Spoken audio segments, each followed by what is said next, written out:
From the Detroit Free Press in the heart of the Motor City, it's Wednesday, December 18th.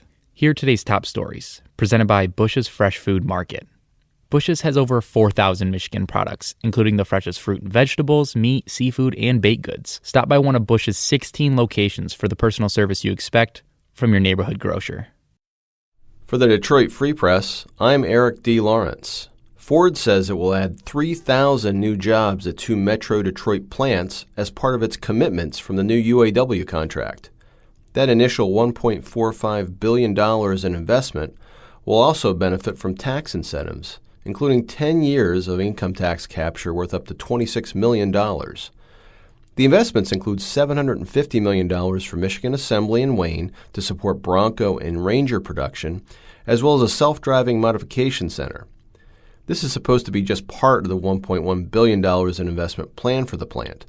UAW contract highlights say the plant is also supposed to get stampings for a new Mustang. The other Metro Detroit plant to get investment in this latest announcement is the Dearborn Truck Plant.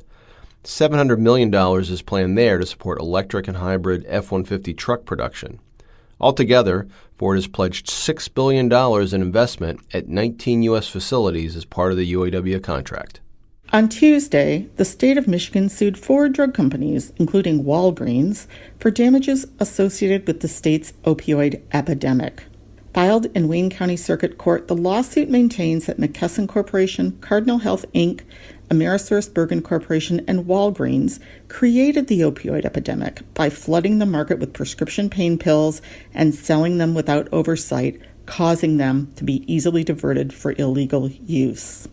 According to the Office of State Attorney General Dana Nessel, Michigan is the first in the nation to sue drug companies under a Drug Dealer Liability Act.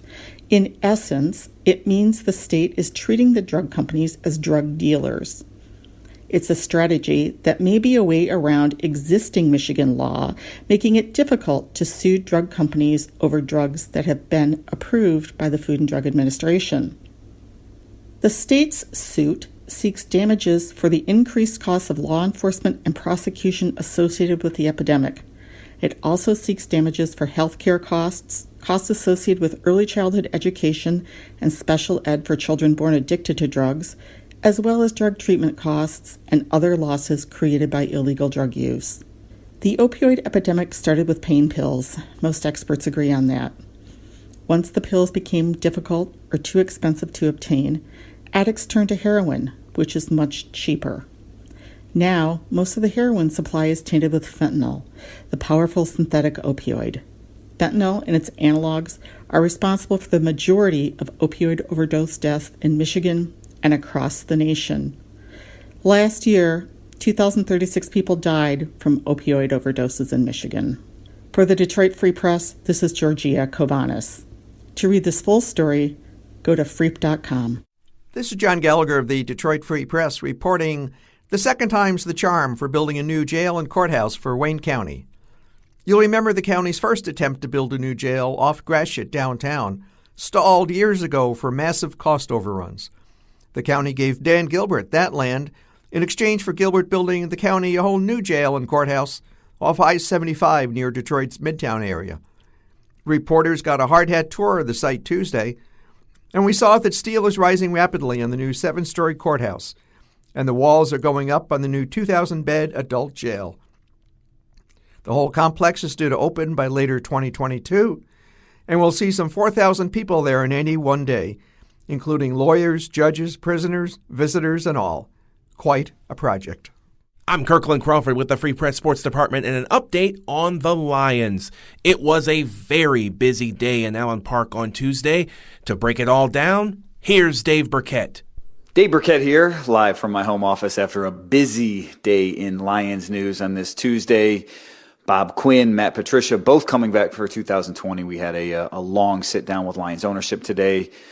Both Martha Ford and her daughter Sheila Ford, as well as team president Rod Wood. And the Lions just announced as well, Matthew Stafford going on injured reserve. His season is officially over. No surprise there. And really, I think if you saw Matt Patricia's body language and you followed some of the stories coming out of the weekend, it's probably not a huge surprise that Patricia is going to get 2020 as well. Look, I've sort of been on record as saying this all season long, that this is an incredibly disappointing season for the Lions. 3-10-1 right now. This is not where anybody wanted to be.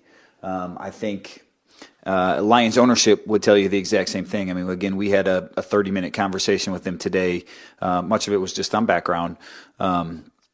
But it was the 5 beat writers, and it was really as candid as we've seen ownership. And they made it clear that they are not happy with what's gone on this season. The Lions have just 2 games left this season. On Sunday, they'll be in Denver, and the following week, they'll host the playoff-bound Packers at Ford Field. For more stories from the Detroit Free Press, be sure to check out freep.com. That's FREEP.com. If you want to support our quality local journalism, subscribe. Go to freep.com/special offer. See you tomorrow.